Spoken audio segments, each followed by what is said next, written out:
BBC radio 3 کی خصوصی series سنہرا اسلامی دور کی اس قسط میں پروفیسر جولیا برے نے خلیفہ ہارون الرشید کی شخصیت پر روشنی ڈالی ہے اور بتانے کی کوشش کی ہے کہ ان کے زمانے کا بغداد کیسا تھا۔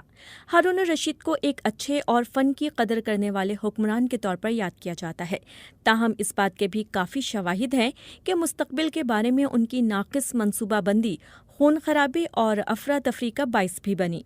میں ہوں نادیہ سلیمان اور BBC اردو کی جانب سے اس ریڈیو نشریات کا اردو ترجمہ آپ اس پوڈ کاسٹ میں سن سکیں گے۔ ہارون الرشید وہ خلیفہ ہیں جن کے بارے میں سب جانتے ہیں۔ مشہور داستان الف لیلہ کے خلیفہ، مصنف ٹینیسن کے نیک دل ہارون الرشید۔ لیکن ہم ان کے بارے میں کیا جانتے ہیں؟ ہمارے خیال میں ہم جانتے ہیں کہ ان کا دور خلافت کا سنہرا دور تھا۔ ہارون الرشید کی تخت نشینی پر ان کی سلطنت وسط ایشیا سے لیبیا تک پھیلی ہوئی تھی۔ اس دور کے بارے میں ٹینیسن نے لکھا کہ ایک اچھا وقت، ایک اچھی جگہ، کیونکہ یہ نیک ہارون الرشید کے عروج کا زمانہ تھا۔ اس دور کے سنہرے ہونے کا تصور بہت بعد میں پیدا ہوا اور یہ شاید خلافت کی انتہائی الجھی ہوئی 600 سالہ تاریخ کو ایک نقطے پر مرکوز کرنے کا طریقہ ہے۔ ان 600 برسوں میں سے سن 786 سے سن 809 تک ہارون الرشید کا دور خلافت 20 برسوں سے کچھ زیادہ ہے۔ ہمارے نزدیک ہارون الرشید اور بغداد کا نام ایک دوسرے کے ساتھ جڑا ہوا ہے اور ہم سمجھتے ہیں کہ ان کا بغداد بہت زبردست جگہ رہی ہوگی، بالکل اس طرح جیسے الف لیلہ میں پیش کی جاتی ہے۔ لیکن وہ حقیقت میں کیسا تھا، اس کے بارے میں ہم کچھ نہیں کہہ سکتے، کیونکہ ہارون الرشید کے بغداد کا اب کچھ بھی نہیں بچا۔ لیکن ہم جانتے ہیں کہ خلافت کے دور کے آخری 10 برسوں میں ان کا پسندیدہ شہر شام کا علاقہ رقہ تھا، جو بغداد سے شمال میں خلافت کی بازنطینی سلطنت کے ساتھ ملنے والی شمال مغربی سرحد کے قریب واقع تھا۔ ماہرین آثار قدیمہ نے اب رقہ میں صرف محلات ہی نہیں بلکہ فیکٹریاں بھی دریافت کی ہیں، لیکن ہمیں یہ معلوم نہیں کہ وہاں صنعت کو فروغ دینے میں ہارون الرشید کا خود کتنا ہاتھ تھا۔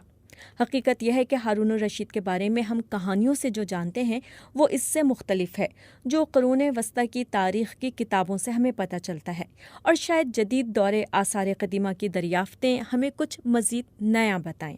قرون وسطی کی دستاویز پڑھیں تو ہارون الرشید اپنی زیادہ تر بالغ زندگی میں ایک کمزور انسان نظر آتے ہیں، جن کے ہاتھ سے خلافت جاتے جاتے بچی تھی، جو اپنی والدہ اور اہلیہ زبیدہ کے زیر اثر تھے اور جن کی حکومت کا زیادہ تر انتظام بیوروکریسی چلا رہی تھی جو برامکا خاندان کے زیر اثر تھی، اور اپنے دور حکومت کے آخری حصے میں انہوں نے معاملات اپنے ہاتھ میں لینے کی کوشش کی اور برامکا خاندان کو جیل میں پھینک دیا اور اپنے پسندیدہ جعفر کو قتل کر دیا۔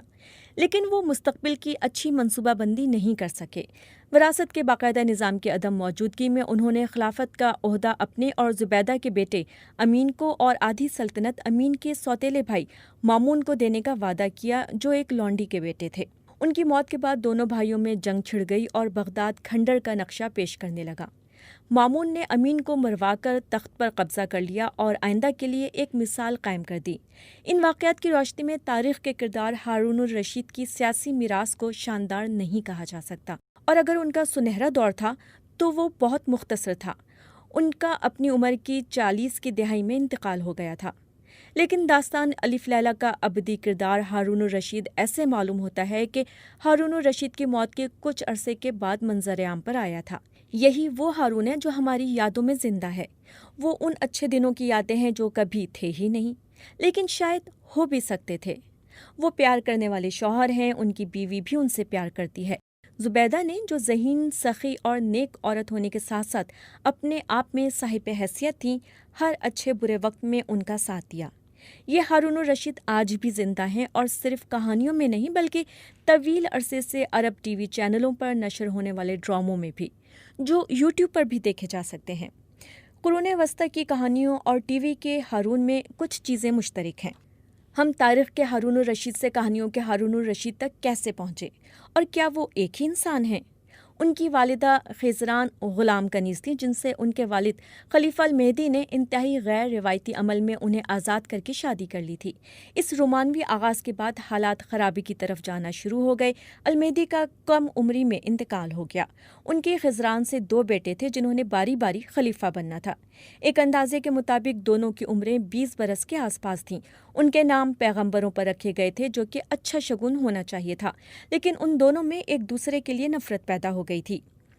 موسیٰ کا ایک چھوٹا بیٹا تھا اور وہ چاہتے تھے کہ ان کے بعد خلافت اس بچے کو ملے، اور انہوں نے ہارون کے ساتھ ولی عہد کا سلوک کرنے کے بجائے انہیں ہراساں کرنا شروع کر دیا۔ ہارون کی زندگی خطرے میں تھی۔ ان کی والدہ خیزران اور برام کا خاندان نے مل کر موسیٰ کو تخت سے اتار کر ہارون کو خلیفہ بنانے کے لیے سازش شروع کر دی۔ موسیٰ کا جلد ہی انتقال ہو گیا۔ کچھ حوالے خیزران پر ان کو زہر دینے کا الزام لگاتے ہیں۔ ایک حوالے کے مطابق خیزران نے ایک کنیز کے ذریعے موسیٰ کے منہ پر تکیہ رکھ کر ہلاک کروایا تھا، لیکن ان کے مقابلے میں ایک غیر دلچسپ روایت کے مطابق موسیٰ کا انتقال پیٹ کے السر کی وجہ سے ہوا تھا۔ موسیٰ کی ہلاکت سے ہارون کے بجائے دراصل برام کا خاندان کا دور شروع ہوا۔ برام کا اشرافیہ سے تعلق رکھتے تھے اور ان کے آباء و اجداد کا تعلق ایران سے تھا۔ اس خاندان کے لوگ ماہر اسٹیٹس مین تھے جو اپنے آقا کی زندگی کا درد اپنے سر لینا جانتے تھے۔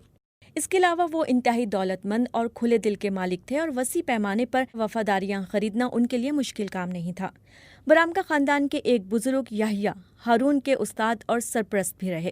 ہارون ان کو والد کہہ کر مخاطب ہوتے تھے۔ یحییٰ ان کے وزیر بن گئے اور یحییٰ کے 2 بیٹوں نے باقی ذمہ داریاں آپس میں بانٹ لیں۔ ہارون کا رضائی بھائی فضل قابل اعتبار اور لائق تھا، جبکہ جعفر ذہین اور دلکش شخصیت کا مالک تھا اور ہارون کا سب سے قریبی دوست بن گیا۔ ان گہرے خاندانی رشتوں اور جذباتی تعلقات کو دیکھتے ہوئے یہ بات عجیب نہیں لگتی کہ ہارون الرشید کے دور کی کہانی فیملی ڈرامے کے طور پر لکھی گئی ہے۔ اس کہانی کا ہر واقعہ اتنے مختلف انداز میں بیان کیا گیا ہے کہ ان میں ٹھوس شواہد تلاش کرنا بہت مشکل ہے۔ موسیٰ کی ہلاکت کے بارے میں بھیانک روایات اس کی ایک مثال ہے۔ ایک اور مثال یہ سوال ہے کہ ہارون کیوں فضل اور یحییٰ کے خلاف ہو گئے اور انہوں نے جعفر کو کیوں مروایا۔ نفسیات کے نقطہ نظر سے اس کی ایک اچھی وضاحت یہ ہے کہ ہارون کو محسوس ہونے لگا تھا کہ برام کا خاندان پر انحصار کی وجہ سے وہ اپنی مرضی سے کچھ نہیں کر سکتے تھے اور گھٹن کا شکار ہونے لگے تھے، اور دوسرا یہ کہ انہیں برام کا خاندان خاص طور پر جعفر کی شہرت کھٹکنے لگی تھی۔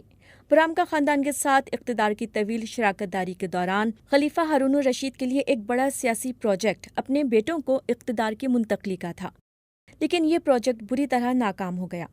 یہ عہد کہ وہ اقتدار اپنے بھائی کو منتقل کریں گے پہلی بار امین سے 5 برس کی عمر میں لیا گیا تھا، پھر 15 سال کی عمر میں۔ جب 20 برس کی عمر کے کچھ عرصے بعد انہیں اقتدار ملا تو اس عہد کو توڑنے کی منصوبہ بندی کرنے کا انہیں بہت وقت مل چکا تھا۔ حقیقت یہ ہے کہ اس دور میں طاقت حلف کی پابند نہیں تھی، قانون کا عمل دخل تو اس سے بھی کم تھا۔ تو ہارون نے خود برام کا خاندان کی موجودگی میں اور ان کے بعد طاقت سے کیسے نمٹا؟ ان کے حاصل کرنے کے لیے طاقت تھی کتنی؟ انہوں نے خاموشی اختیار کرتے ہوئے برام کا خاندان کو ریاست کے معاملات چلانے دیے، یعنی انہوں نے اپنے والد سے ورثے میں ملی طاقتور بیوروکریسی کو اپنا کام جاری رکھنے دیا، لیکن انہوں نے کچھ نئی چیزیں بھی متعارف کروائیں۔ انہوں نے اس خیال کو فروغ دیا کہ خلافت کو اپنے آپ کو ایک مذہبی منصب کے طور پر ثابت کرنا ہے، اور انہوں نے اس خیال کو مقبول کرنے کے لیے کام کیا۔ وہ مستقل مسیحی بازنطینی سلطنت کے خلاف جہاد پر مشن روانہ کرتے رہے اور کئی بار خود ان کی قیادت بھی کی۔ انہوں نے کئی بار حج کیا اور مقدس مقامات پر قیمتی چڑھاوے چڑھائے۔ یہی طریقہ زبیدہ کا بھی تھا، جنہوں نے مکہ اور مدینہ میں پانی کی سپلائی کی ایک اسکیم کے لیے اور ان دونوں شہروں کے راستے میں پینے کے پانی کی فراہمی کو یقینی بنانے کے لیے خطیر رقم خرچ کی۔ یہ زبیدہ ہی کی مثال تھی جس کے بعد اسلامی ریاستوں میں خیرات کے فلسفے کی تشہیر کے لیے بڑے بڑے فلاحی ادارے قائم کرنا معمول بن گیا۔ حکمراں خاندان سے تعلق رکھنے والی ایک عورت کے طور پر ریاست کے اچھے کاموں میں اس کی شناخت بننے میں زبیدہ اپنے وقت سے بہت آگے تھیں۔ یہ ایک ایسا اہم سیاسی کردار تھا جو آنے والے وقتوں میں بھی خواتین ادا کرتی رہیں۔ ریاست کاری کے نقطہ نظر سے اس میں ہارون کا حصہ علامتی مگر بھرپور تھا۔ ہارون اور زبیدہ نے جو مثال قائم کی وہ صدیوں تک آنے والے مسلمان حکمرانوں کے لیے مثال بن گئی، یعنی کسی بھی ریاست کا جواز اس کے کاموں سے پیدا ہوتا ہے۔ اس کا مطلب صرف فلاحی کام اور جہاد نہیں تھا، بلکہ عدل و انصاف کی فراہمی کو ریاست کی ذمہ داری سمجھتے ہوئے اس شعبے کو علامتی سرپرستی میں لے کر قاضی کے عہدے کا قیام بھی اس میں شامل تھا۔ ہارون کی زندگی میں بحیثیت حکمران عدل، خاندان اور سیاست ساتھ ساتھ چلتے ہیں، اسی لیے ان کی میراث میں نجی اور سرکاری کو الگ کرنا مشکل ہے۔ اپنے والد کی طرح انہیں موسیقی اور شاعری پسند تھی، آرٹ کا بھی شوق تھا۔ ہارون نے فنون لطیفہ کی شاہی پرستی کی، یہ روایت جاری رکھتے ہوئے انہیں عوامی سطح پر بھی مقبولیت ملی۔ یہ ایک اور ایسی روایت تھی جو صدیوں تک قائم رہی۔ تو حتمی تجزیے میں ایسا معلوم ہوتا ہے کہ ہارون اس مقام کے حقدار ہیں جو انہیں لوگوں کی یادوں میں دیا جاتا ہے۔ ہارون اور زبیدہ نے آنے والے حکمرانوں کو بتایا کہ کس طرح ریاستیں بڑے بڑے کام کر کے عوام کے ساتھ تعلق قائم کر سکتی ہیں، اور سب سے بڑھ کر یہ کہ ہارون، زبیدہ، ان کے بچوں اور برامکا خاندان کی زندگی کی کہانیوں نے صدیوں تک لوگوں کو غور و فکر کے لیے مواد فراہم کیا، اور انٹرنیٹ اور ٹی وی کی مہربانی سے آج بھی کر رہی ہیں۔